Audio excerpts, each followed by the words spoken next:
Hello friends, welcome to Mithuntips. இன்றைக்கி நம்ம முள்ளங்கி சப்பாத்தி எப்படி செய்யலாம்னு பார்க்கலாம்.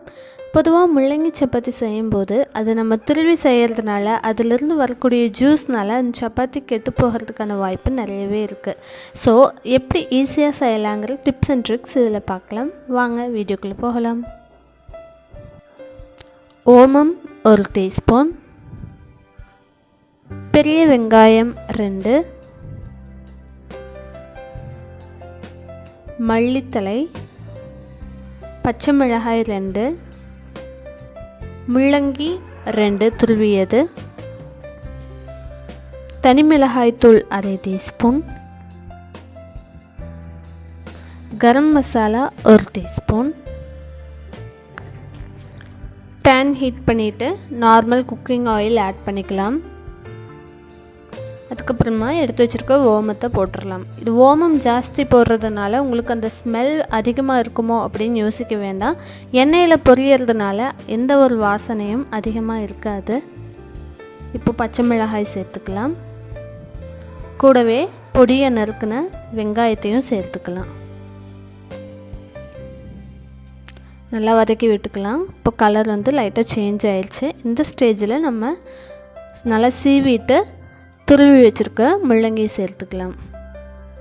பொதுவாக இப்படி ஃப்ரை பண்ணியும் செய்வாங்க, இல்லை அப்படியே முள்ளங்கி துருவி பச்சையாகவே அதில் மிளகாய்த்தூள் கரம் மசாலா சேர்த்து செய்வாங்க. அப்படி செய்யும்போது தான் பார்த்திங்கன்னா அந்த ஜூஸ் எக்ஸ்ட்ராக்ட் ஆகி வெளியே வரும். அதை பிழிஞ்சு எடுத்துகிட்டு அதுக்கப்புறமா ஸ்டஃபிங் வைப்பாங்க. அப்படி செய்யும்போது உங்களுக்கு சத்து சுத்தமாகவே இருக்காது. அந்த தண்ணி எல்லாமே எடுத்துறதுனால சத்து போயிடும். இப்போ தேவையான அளவு உப்பு சேர்த்துக்கலாம். ஸோ நம்ம இப்படி குக் பண்ணிவிட்டு செய்யும்போது அதில் இருக்க சத்தும் போகாது. இப்போது chilli powder and garam masala add பண்ணிக்கலாம். நல்லா மிக்ஸ் பண்ணி விட்டுக்கோங்க. நல்லா அந்த முள்ளங்கியில் பார்த்திங்கன்னா இப்போ தண்ணியே இல்லை. பேனில் பார்த்திங்கனாலே தெரியும் நல்லா ட்ரையாக இருக்குது. மசாலா எல்லாமே நம்ம முள்ளங்கியில் நல்லா மிக்ஸ் ஆயிடுச்சு. மல்லித்தலையும் போட்டு நல்லா மிக்ஸ் பண்ணி விட்டுக்கலாம். அதுக்கப்புறமா அடுப்பை ஆஃப் பண்ணிவிட்டு நல்லா ஆற வச்சுட்டு அதுக்கப்புறமா பால் மாதிரி செஞ்சுக்கலாம். இப்போ பார்த்திங்கன்னா சுத்தமாக பேனில் தண்ணியே இல்லை. அதுக்காக தான் நம்ம அந்த ஃபில்லிங்கை குக் பண்ணிடுறோம். ஸோ இந்த மாதிரி நான் மாவு ஏற்கனவே பிசைஞ்சு வச்சுட்டேன். ஒரு 15 மினிட்ஸ் ஊற வச்சு வச்சுருந்தேன். இப்போது அதை மாவில் போட்டு நல்லா எடுத்து தேய்ச்சிக்கலாம். இந்த சப்பாத்தி மாவை விட ஃபில்லிங் கொஞ்சம் சின்ன சைஸ் பாலாக இருக்கணும். அப்போ தான் உங்களுக்கு பராத்தா செய்யும்போது அந்த ஃபில்லிங் வெளியே வராமல் இருக்கும். இப்போது அதை எடுத்துகிட்டு இந்த ஃபில்லிங்கை உள்ளே வச்சிடலாம்.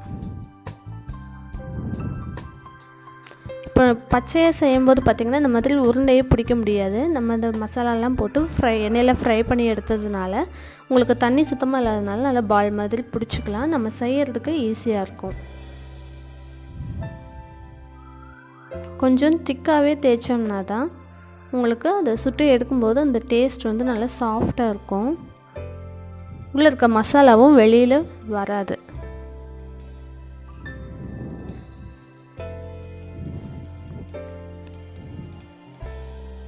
இப்போ இது மாதிரி தேய்ச்சி எடுத்துக்கோங்க. எல்லா பக்கமும் ஈவனாக இருக்க மாதிரி கொஞ்சம் திக்காகவே தேய்ச்சி எடுத்துக்கோங்க.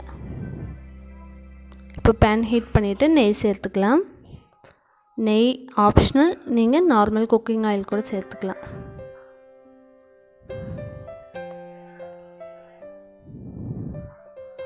கொஞ்சம் நேரத்துக்கு ஒரு தடவை திருப்பி விட்டுக்கிட்டே இருங்க. ஒரு 2 மினிட்ஸ் குக் ஆனால் போதும், நமக்கு சுவையான பராத்தா தயாராகிடும். இப்போ இந்த ஸ்டேஜில் நான் நெய் கூடுதலாக வேணும்னு சேர்த்திருக்கேன். நீங்கள் சேர்த்துனா சேர்த்துக்கலாம். அது டேஸ்ட் இன்னுமே கூட நல்லாயிருக்கும். அதுக்காக நான் சேர்த்துருக்கேன். அதே போல் கோதுமை மாவு பிசையும் போதும் நெய் விட்டு சேர்த்து பிசைஞ்சிங்கன்னா இன்னுமே டேஸ்ட்டு நல்லாயிருக்கும், நல்லா சாஃப்டாகவும் இருக்கும். இப்போ பராத்தா தயாராகிடுச்சு. இது கூட நம்ம தயிர் ரைத்தா வச்சு சாப்பிட்டோம்னா ரொம்பவே சுவையாக இருக்கும். ஸோ இந்த ரெசிபி உங்களுக்கு பிடிச்சிருக்கும்னு நினைக்கிறேன். அண்ட் இந்த வீடியோ உங்களுக்கு பிடிச்சிருந்தா லைக் பண்ணுங்கள், ஷேர் பண்ணுங்கள் அண்ட் கமெண்ட் பண்ணுங்கள். மறக்காமல் நம்ம மிதுன் டிப்ஸ் சேனலை சப்ஸ்கிரைப் பண்ணுங்கள். தேங்க்யூ.